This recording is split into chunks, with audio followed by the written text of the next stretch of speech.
Andito na ang inyong lolang tindera. Kailangan magapa andito ka na sa palengke. Para bago dumating ang mamimili, nakaayos na ang paninda. Kailangan mahaba ang iyong pasensya sa pagtitinda. Sabi nga nila, customer always right. Ganon na lang ba yun palagi? Kami ang laging mali, kayo ang laging tama. Joke lang. Sige lang, suke, pili ka lang. Bilhin mo na lahat, charing. Kailangan sa pagtitinda, may tiyaga at masipag. Kung wala kang tiyaga, wala kang kita.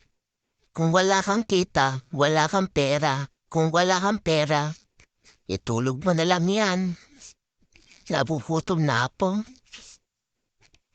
Nagutom ang tindera niyong lola. Umorder na lang pala ako na makakain sa karinderya. Dinis ng upo ang napili kong ulam.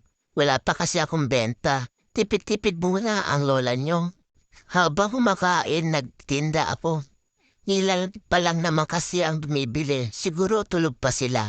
Mga suki, bilhin na kayo. Pag wala akong mabenta, malamang baka maglakad ako pa uwi. Huwag naman sana. Hanggang dito na lang po. Maraming salamat po sa panonood. Sana po tapusin po ninyo.